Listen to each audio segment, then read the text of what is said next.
know it's been a few days since I've been up here. I'm sure that you have all missed me as much as I've missed you. As many of you will recall, one of President Trump's core campaign promises was to defeat ISIS. With the stunning fall of Mosul in June, and now with ISIS nearly eradicated from Raqqa, it is clear that ISIS's so-called caliphate is crumbling across Iraq and Syria. This imminent victory by the global coalition and our brave service members comes at a high cost, particularly to the Syrian Democratic Forces, who suffered many casualties as they fought to liberate their own country from the oppression of ISIS. Instead of caring for the urgent humanitarian needs of Raqqa's residents, ISIS utilized the money it stockpiled to finance terrorist attacks across the world, including against many Muslims. As coalition and our partner forces closed in around them, ISIS used civilians as human shields and killed those who attempted to flee. ISIS barbaric acts have left many scars across the region, and we remain committed to supporting stabilization efforts and local security forces in liberated areas through a political transition in Syria. Unfortunately, the Syrian regime and its supporters hindered the efforts to liberate Raqqa. Instead of focusing on fighting ISIS, the pro-regime forces attacked our partners and attempted to block them from liberating the Syrian people from the brutality of ISIS. While we know ISIS and its destructive ideology will remain a threat, the liberation of Raqqa will mark the beginning of a new phase in the Syrian conflict. As we and our partners take away the ability of ISIS to plot and carry out attacks from territory they control, we will continue to seek the de-escalation of violence in other battlefields across Syria. Looking ahead to tomorrow, we will be welcoming Governor Rosello of Puerto Rico to the White House to talk about the ongoing recovery and rebuilding efforts. We will continue working hand in hand with local leaders in all areas of our country that have been impacted by several natural disasters in recent months. And as President Trump has repeatedly said, we stand with our fellow citizens. We're here to help and get them back on their feet. And with that, I will take your questions. Quiet. John. Sarah, the President said earlier today that he would not allow insurance companies to pad their pockets with money from the federal government. The White House has some concerns about the Alexander Murray bill. Can you articulate what those concerns are? Look, we've said all along that we want something that doesn't just bail out the insurance companies, but actually provides relief for all Americans. And this bill doesn't address that fact. So we want to make sure that that's taken care of. We think that this is a good step in the right direction. This president certainly supports Republicans and Democrats coming to work together, but it's not a full approach, and we need something to go a little bit further to get on board. Can you articulate specifically what the White House is concerned about? Some of the things that the president, about outreach dollars and making sure that the money doesn't go to insurance. Some of the things that the president has stated before: he wants to lower premiums, he wants to provide greater flexibility, he wants to drive competition, he likes the idea of block grants to states. Those are a lot of the ideas that he'd like to see in a health care plan. Thank you, Sarah. Let's go to the president's tweet this morning, if we can. What proof does President Trump have when he says Congresswoman Wilson is not telling the truth? Are there recordings of his phone call with Maisha Johnson? No, but there were several people in the room from the administration that were on the call, including the Chief of Staff, General John Kelly. The president also said that he has called every family of someone who's died. Is that true? The president's made contact with all of the families that have been presented to him through the White House Military Office. There have been families that have since come forward in this to the Associated Press. The names are in these reports who say they've not actually heard from this White House in any capacity. All of the individuals that the president has been presented with through the proper protocol have been contacted through that process. Jeff. Sarah, just to follow up on the health care question, is it correct then to say that President Trump does not support this deal in its current form? Correct. And I think he stated that pretty clearly today. And then just as a follow-up on another issue, he had a conversation today with Governor Reynolds of Iowa. Can you tell us a little bit about what they discussed, and did he make any assurances about the renewable fuel standard during that discussion? They didn't make any assurances on that specific issue. It was discussed, and they're going to continue to look at that process, but no definitive decision was made on RFS on today's call, but it was discussed. Justin. Today, Secretary of Mnuchin was talking about the tax framework, and he said it was, quote, very hard not to give tax cuts to the wealthy as part of a framework that cuts rates across the board. It seems like an acknowledgement of the realities of math and sort of the independent analysis of the president's tax plan, but as recently as a month ago, the president said that this plan would not benefit the wealthy.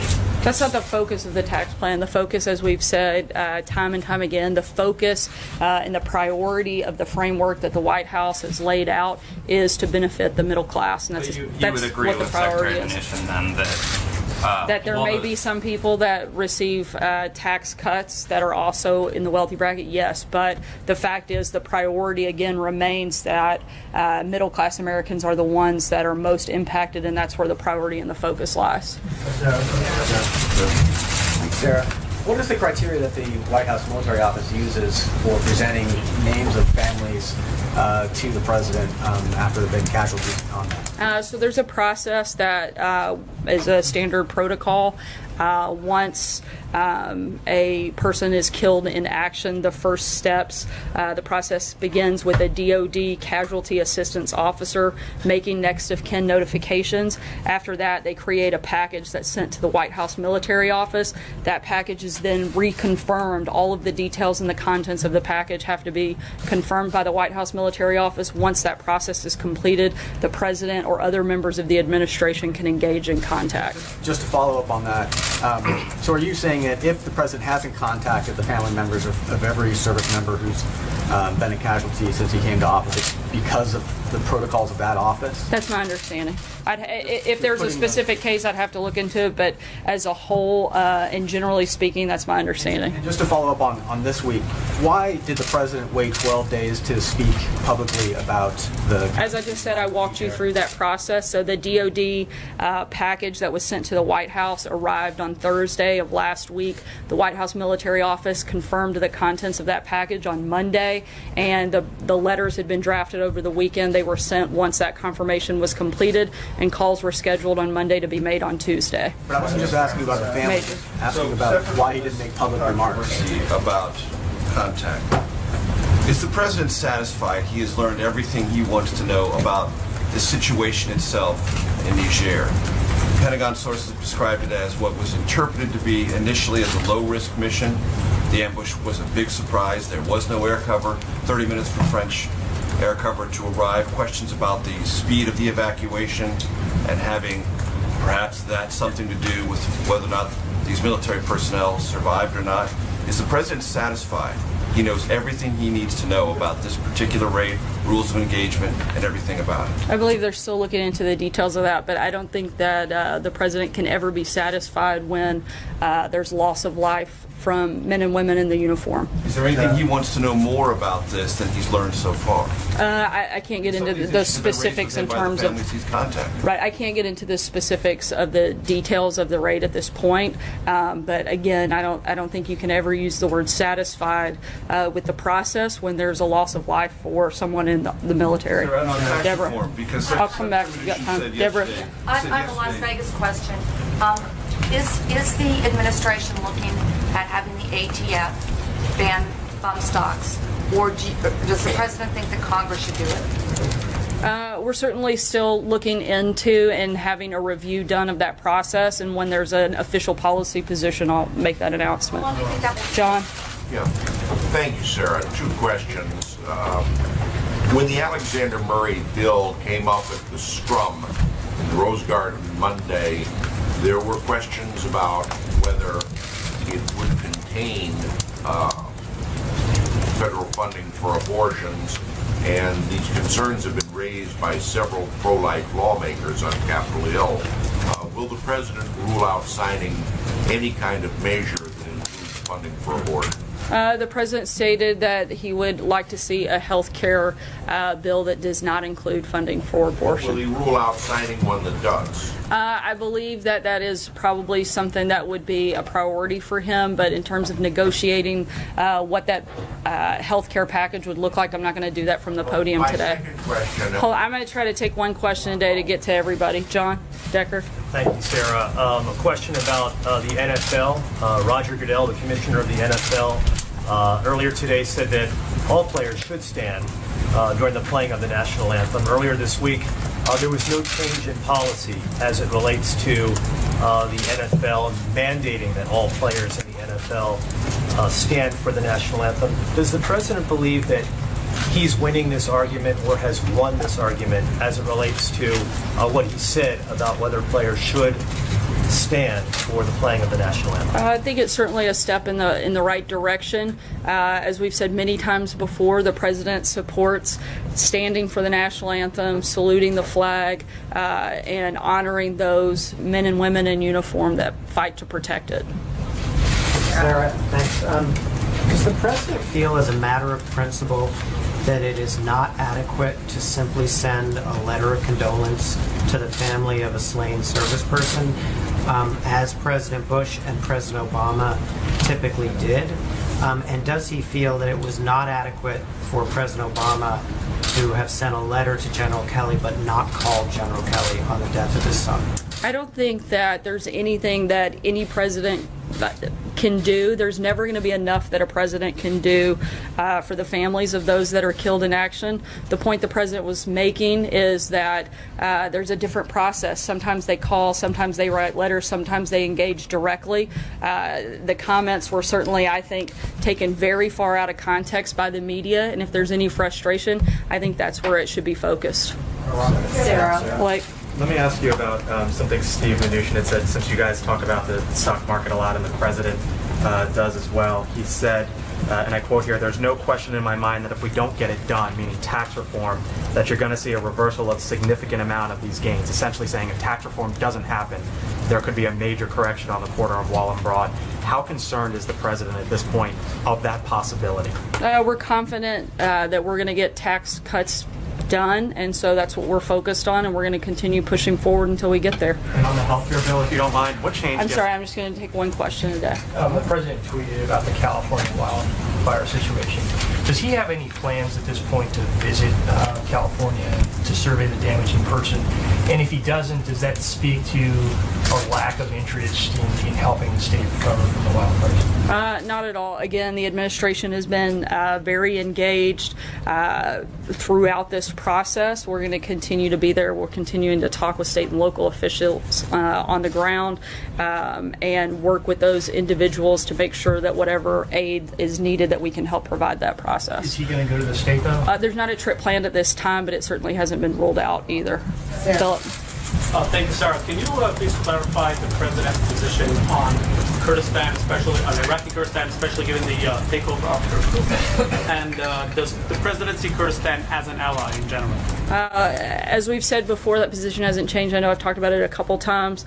We urge all sides to avoid escalating this further. We oppose the violence from any party, and we'd like for them to be focused on helping continue in the fights against ISIS, and that's where, and Iran, and that's where we'd like to see their energy focus on that front. Keeping the status Sorry, I'm going to keep to one question. Thanks, Sarah. It's been more than 2 months since the president said that he would declare the opioid epidemic a national public emergency. On Monday, he said he'd get it done next week, but that to get to that step, a lot of work had to be done, and called it time-consuming work. Can you explain why it's taking so long, detail some of what this time-consuming work is, and what players are involved in this process? There's a very in-depth legal process that goes with declaring a national emergency. We'll make further announcements on that next week, but there have been multiple people. It's an interagency process. A lot of different stakeholders have been involved, and we'll have further announcements on that next week, like the president said. Can you tell me whether or not, is there a... Sorry, I'm going to stick to the one question. Yeah. Just following on the tax reform meeting today, can you just sort of talk about the strategy from the White House going forward on this? I know that Mark Short had told us before that Democrats were a must-have on this bill or on tax reform. Is that still where things are? I think it's pretty simple. The strategy is to get enough votes to pass tax cuts. Okay, so can you just elaborate a little bit on the getting Democrats on board? Look, we'd love to see them get on board. We don't know why any Democrat would want to be against providing tax relief and tax cuts specifically to middle-class America. I don't know why anybody wouldn't want to get on board with that. Hunter? Thank you, Sarah. It's been almost a month since Hurricane Maria hit Puerto Rico.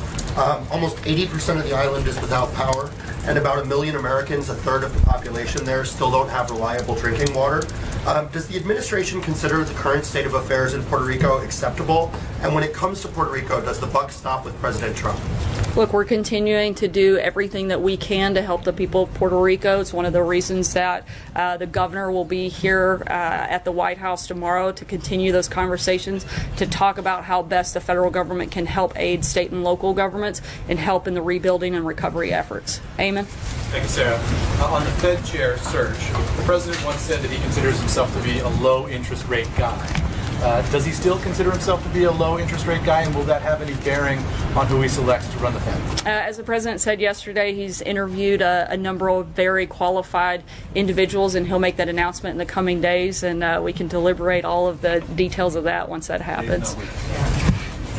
I'm sorry? Days, not weeks. Yeah, days that do add up to weeks. So let's see. Are you signaling anything there, Sarah? To clarify back on the phone call real quick, what exactly is the president denying? Is he denying that he ever spoke these words to the widow that that he must have known what he signed up for, or is he just saying that she took it the wrong way and it was taken out of context? The president's call, as accounted by multiple people in the room, believed that the president was completely respectful, very sympathetic, and expressed the condolences of himself and the rest of the country, and thanked the family for their service, commended them for having an American hero in their family, and I don't know how you could take that any other way. He didn't say those words. It was the context. He felt that she put it in the wrong context. Is that it? I'm not going to get into the back and forth. I think that the sentiment of the president was very clear. He took the time to make a call to express his condolences, to thank the family for this individual's service, and I think it frankly is a disgrace of the media to try to portray an act of kindness like that and that gesture and to try to make it into something that it isn't. Peter. Sarah, did the president speak to his chief of staff, General John Kelly, before invoking his son's death and what has become a political argument? I know he's spoken to General Kelly multiple times yesterday and today.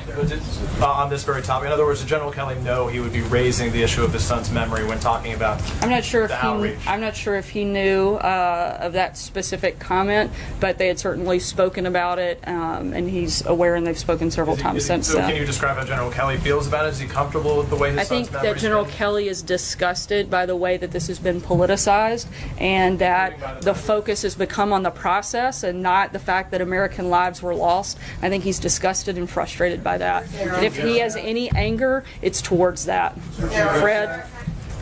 Fred? Yeah, thanks. The House a few weeks back passed the ban on pain-capable abortions.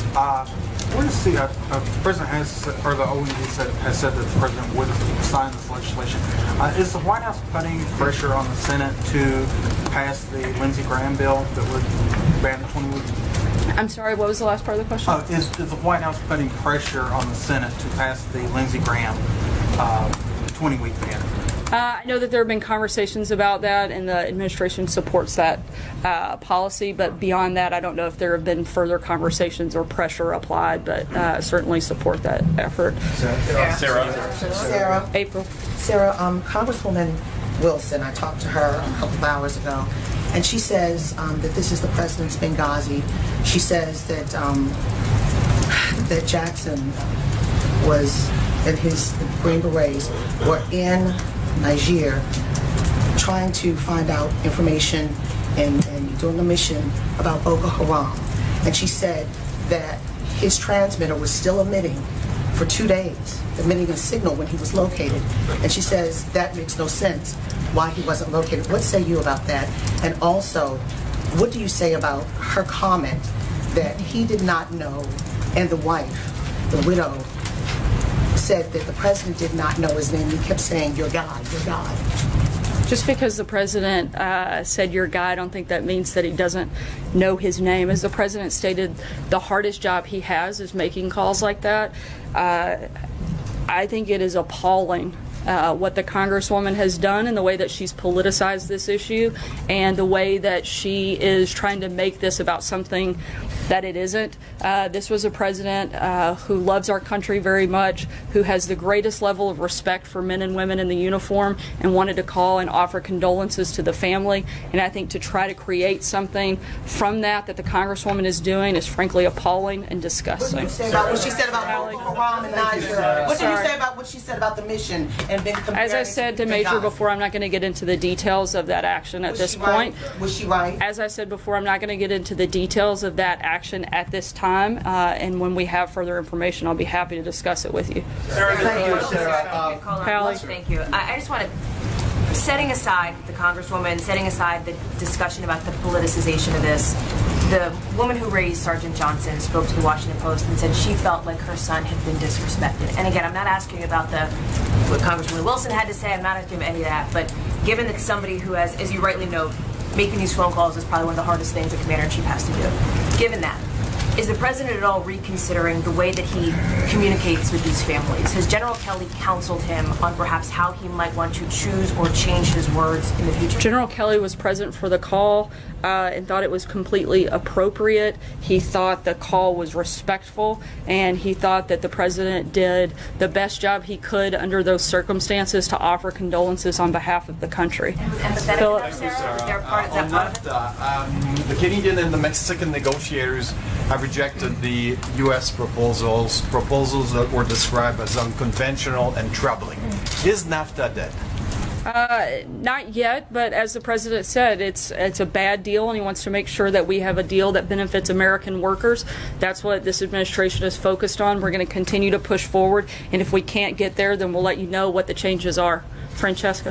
Thank you, Sarah. In a tweet this morning, President Trump said that former FBI Director James Comey lied, leaked, and totally protected Hillary Clinton.